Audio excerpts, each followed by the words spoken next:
Hi, this is Justin Kantor of the UrbanInfluencer.com. Following are excerpts of my recent interview with saxophonist Jason Jackson. He debuted in 2020 with the contemporary jazz hit All the Way featuring bassist Julian Vaughn. He recently released his debut full-length album, All In.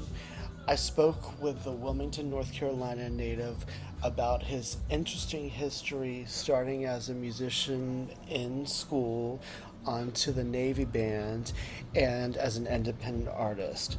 Hope you enjoy and be sure to read the full interview at theurbaninfluencer.com. What do you remember as your first listening experiences growing up, and what musicians made the biggest impression on you? I remember when I was in middle school, I was playing, I started on clarinet in sixth grade. Mm-hmm. And I was perfectly happy playing that. I enjoyed it. And one Saturday afternoon, they were showing the Blues Brothers on TV. Uh-huh. and there was that one scene where they're at the soul food restaurant, and Aretha starts singing, and the sax player, he gets up on the counter and he starts playing the solo on the counter of the restaurant. And I remember watching that and being like, oh man, like that needs to be me. Like, you can't do that on a clarinet. So I went that next summer, the end of that next year, I told my band teacher, hey, I want to switch to saxophone. And that's kind of what got me into the saxophone. And then, the next big revelation was in high school when I heard David Sanborn play. Okay. My band director played, our jazz band was playing one of his tunes, a tune called Slam. Uh-huh. And he brought us into the room and played us a recording of it, and it just blew my mind. And I was like, okay, well, that's what I need to strive to sound like, So that was a big influence all through high school and college, was David Sanborn. And was it during high school that you started playing at the House of Blues in South Carolina? Yeah, actually, I was taking lessons from actually the sax player in James Brown's band. He happened to just live 30 minutes away. What's his name? I had been taking Leroy Harper. Okay. And I had been studying with him for a little while, and it just so happened James Brown's band would tour around without Mr. Brown, to make some extra money. And they were coming to Wilmington to play a gig, and he asked me if I wanted to be in the horn section, and I was like, of course. So I did that gig, and it turned out that the other trumpet player that he got to kind of fill the horn section out was in this band at the House of Blues. And he ended up asking me, he's like, hey, we just lost our trombone player. We're looking to either hire a sax player or a trombone player. He's like, would you like to come, play with this band out here at the House of Blues? And I was like, yeah, definitely. And, that was kind of the start of, playing out and all that kind of stuff. Shortly after high school, you enlisted. What branch of the service were you in exactly? Navy. Okay. And you were enlisted as a performer, right? I don't know the exact capacity. Can you tell me about how that came to be?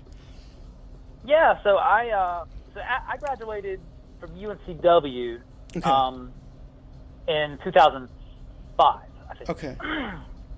And then I worked, did retail management and all that kind of stuff for a lot of years, and really didn't play very much till around, I think, 2010. I think is when I ended up getting a job in New Orleans at it's called the Navy Exchange. It's a retail store, kind of like a Target or something. Right. But it's on the base there in New Orleans. So I got this job there doing management, and it turned out my office was looking right out the window from my office was Navy Band New Orleans. Oh. And I was like, well, that's pretty cool. Like getting paid to play.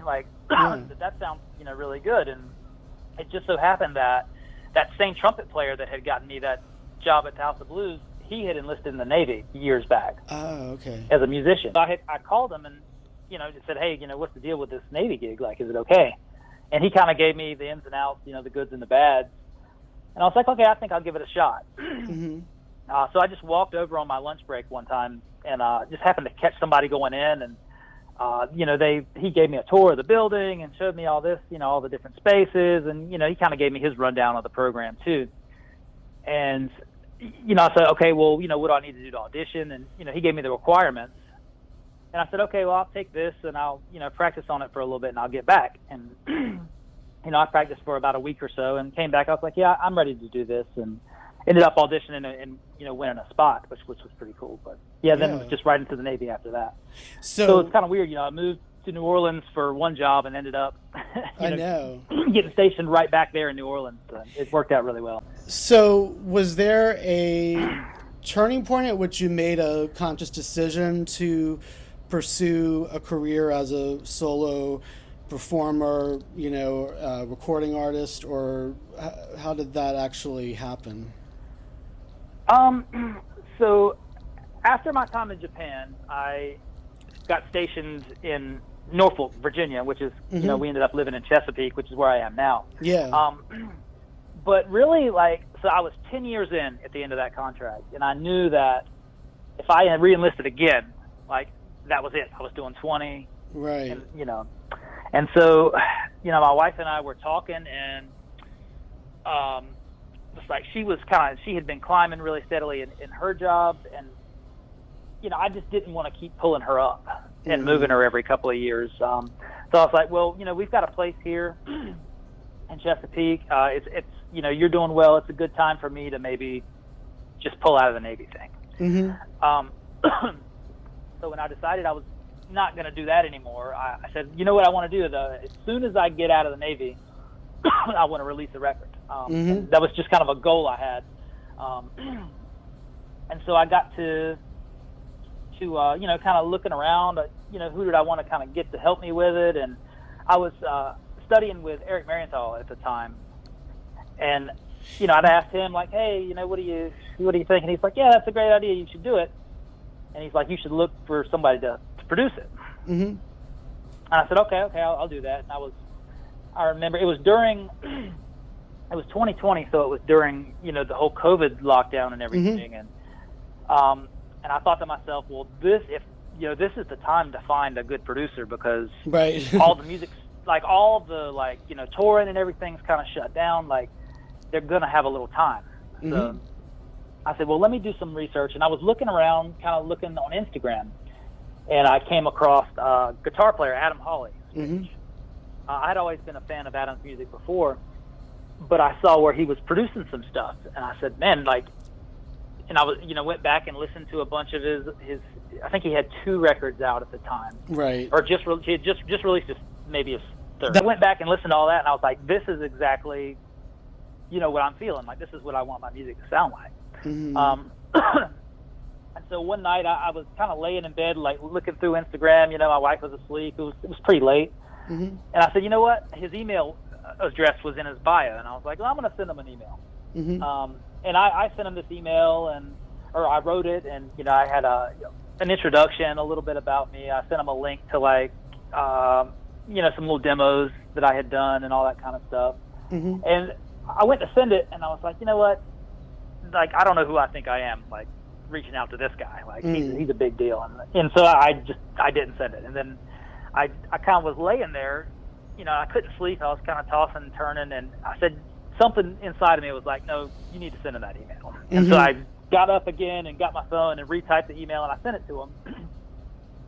And I want to say 5 minutes later, he had already replied, and he was like, oh yeah, I'm on your page looking at your stuff now. He's like, yeah, I dig your sound. He's like, I'd love to do a record with you. Call me tomorrow. Wow. And that was it. From then on out, probably not 2 or 3 days have gone by that I don't talk to Adam or something. We're always, he's always calling and talking about, just whatever. Wow. So that's really was the start of not only that working relationship musically, but a friendship as well.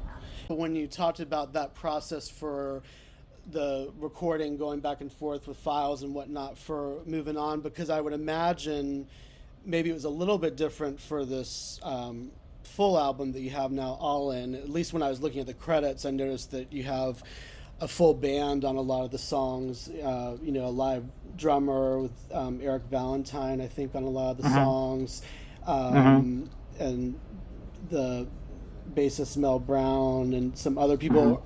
Is that accurate to say it was a little different, or was it the same kind of thing of just piecing together different parts remotely? Yeah, the process was really similar. Okay. What we would do though is, I think even on Moving On, I think almost all the drums were Eric on Moving On. But as far as like bass and all that other stuff, I know a couple of songs we had horns and stuff on a few of them for Moving On. But yeah, I think Adam played most of the bass stuff there. Right. But yeah, for All In, yeah, we used a little more. I want to say almost every song had Mel, and it really didn't change the process too much, because what we would do is I would still play to the scratch track, or to the track that Adam and I came up with, and then after it was finished, we would just send it off for drums first. Or actually, I can't remember if Adam liked to do bass first, or I think he did bass first. Okay. And then drums. So we would just send that whole, like, the kind of a rough take that Adam would comp together. Okay. And then he'd just send that to Mel, and Mel would play on top of it, send his stuff back. Adam would plug that in. Then we would send it to Eric, and he would play his stuff on it. So it was still all, like, really similar, just, kind of file swapping. Okay. And the point where I guess it comes a little bit full circle on this album, because you talked early in the interview about how the playing of Eric Marienthal had kind of influenced you to switch to the alto saxophone. And I know you said you ended up studying with him, which that was via the Berkeley program that you did online. Was that in the capacity that you worked with him? I actually, when I was living in New Orleans, I had sent Eric an email one time and asked him if he would possibly be interested in teaching a lesson. Okay. Was he based there? He responded. He's based out of LA, but okay. He said, yeah, I do. I've got some room for some Skype lessons, and okay. So I started, every couple of months getting a Skype lesson with Eric, and then that kind of continued into when I moved to Japan, and every year he would do a tour in Japan around Tokyo area. So I would, take the train and I'd meet up with him, and and that's actually the only time I've ever seen Eric in person, even though we've been friends for 10 years, has been in Japan. So I've never, really? I've never seen him in person in the States. Yeah.